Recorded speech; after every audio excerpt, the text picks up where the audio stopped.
Unhealthy health goals are all too common. Bad health goals often involve focusing too much on the outcome and not enough on the process of getting healthy.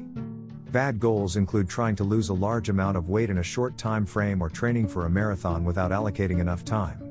These efforts usually lead to weight gain if you do not continue them. Choosing a fad diet that doesn't meet your personal goals is another example of an unhealthy health goal. To avoid unhealthy health goals, you should focus more on the process of getting healthy. Direct your attention to small changes in your eating and fitness behavior that will allow you to gradually move towards your overall health goals. Aim for moderation rather than perfection. Being a perfectionist in your health goals may end up impeding your progress. If you try to be perfect in your new diet and eating habits, you may end up being so hard on yourself that you give up on the diet entirely. Instead, aim for moderate or small improvements in your diet and try to stick to them. Consider whether your diet is negatively impacting your social life. You may want to reevaluate your new diet if it is stopping you from living the kind of life you want to lead. If your new diet is stopping you from attending social events with friends and family, perhaps you should modify your dietary goals so that you can still have a social life. 2. There's nothing wrong with going out for ice cream or fast food from time to time. As long as you have healthy habits overall, you're fine. Check whether you are routinely canceling social events to exercise. Canceling a lot of social events with friends and family to get to the gym may be a sign of unhealthy exercise goals. The strength of social connections with friends and family is an important factor in your health.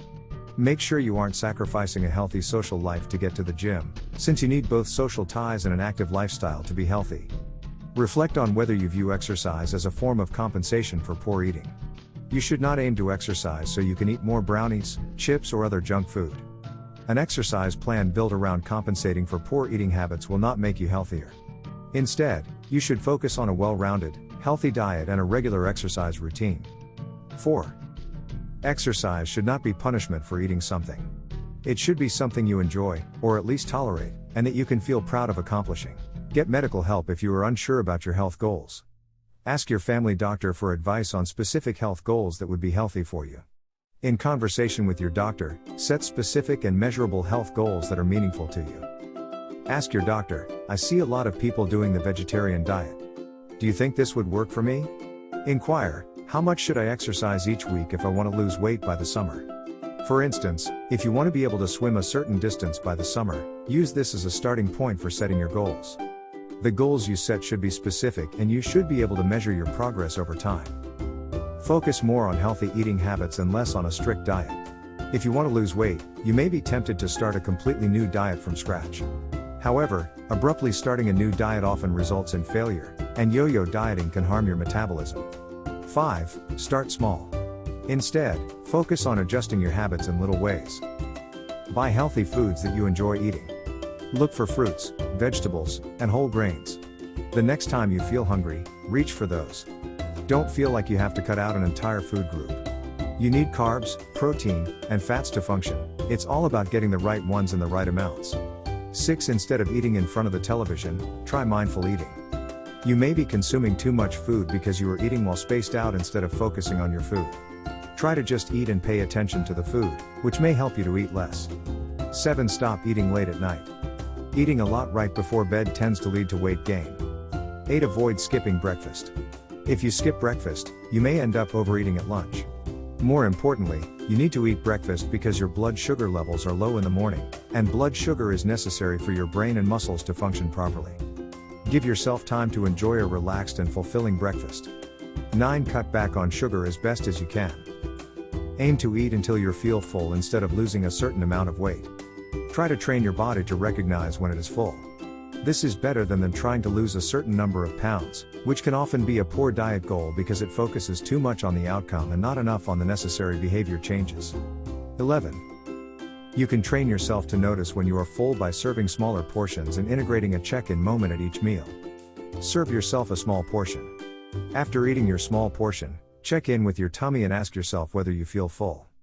Give yourself 5 minutes for the check-in before deciding whether or not to eat more food. If you feel full after the 5-minute wait, you don't need to eat more. Listen to your body. When you feel hungry, your body is trying to tell you something important. Eat what you need to eat. Pay attention to cravings. What type of food are you craving? Salt? Fats? Greens? Identify the type of food that your body needs, and look for a reasonably healthy food that fits. Eat when you're hungry. If it's in between meals, try a healthy snack. Don't eat food that you hate. Instead, go for a healthy food that you can enjoy. You absorb nutrients better when you like what you're eating. For example, if you like spinach but hate kale, then skip the kale and enjoy a spinach salad. Give yourself one cheat meal a week if you are on a new diet. Instead of eating every meal according to your new diet plan, give yourself a break. By allowing yourself at least one meal where you can eat anything you desire, you will eliminate the feeling that there is no way out. It is better to aim for improvement, as opposed to perfection, so just try to stick to your diet generally and give yourself a break once a week. Notice if you feel a strong urge to binge on your cheat day. If you are following a strict diet with one day of the week where you allow yourself to eat anything, it is not an excuse to binge on unhealthy food choices. If you feel a strong urge to binge, it may be that your diet is too restrictive. Work on striking a better balance. Reflect on whether you are just following a fad diet.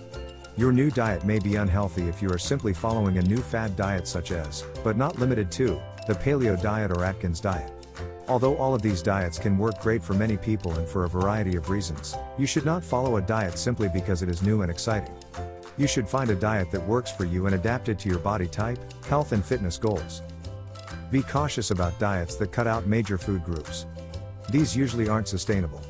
If you do make the change, consult a doctor first, and try to do it gradually. Avoid setting goals based on external sources of information. Instead of focusing on goals like losing weight or looking trim, find an activity that you truly enjoy. Build your fitness goals around an activity that you really like, as opposed to focusing on abstract goals that you don't feel connected to. Instead of focusing on getting ripped abdominal muscles, find a sport you like and join the local recreation league. Connect fitness to a hobby you enjoy. If you are a photographer, go for a walk with your camera and take pictures along the way. Instead of focusing on losing a certain amount of weight, find an activity you enjoy that involves exercise and devote time to this activity. If you enjoy walking in the park, spend more time walking in the park and worry less about the amount of weight you need to lose. Break down your big goal into smaller goals. Instead of focusing on one huge goal such as lifting 300 pounds, focus on small and measurable goals. Your goals should be measurable on a weekly basis. If your big goal is to be able to do 10 push-ups, start with just 1, then 2, then 5, and so on. If your big goal is to be able to bike for 2 hours straight, first work on biking for 30 minutes, then 45 minutes, etc. If your big goal is to squat 300 pounds, focus on the small goal of increasing your squat lift by 5 pounds every couple weeks. If your big goal is to lose 50 pounds, focus on the small goal of going for a run every other day and avoid checking your weight more frequently than once a month. Take time to reward yourself with a non-food related prize once you reach your goal. For instance, you might buy yourself a sports bra after exercising consistently for 1 week. Change your exercise routine and pay less attention to outcomes.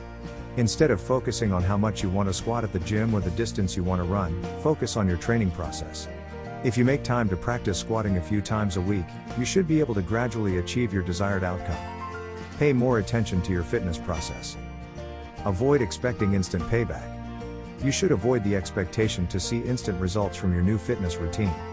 Going to the gym 3 or 4 times a week should improve your overall condition, if that is your goal, but you are unlikely to notice immediate results such as a six-pack or vast amounts of weight loss. Give yourself enough time to train. You should allocate a proper amount of time for achieving your fitness goals. If you skimp on time, you may get hurt in the training process. Avoid injuries by giving yourself the proper time to train. If you want to run a marathon and you are a beginner level runner, you will need around 22 weeks, almost half a year. If you don't give yourself the proper training time, you may hurt yourself.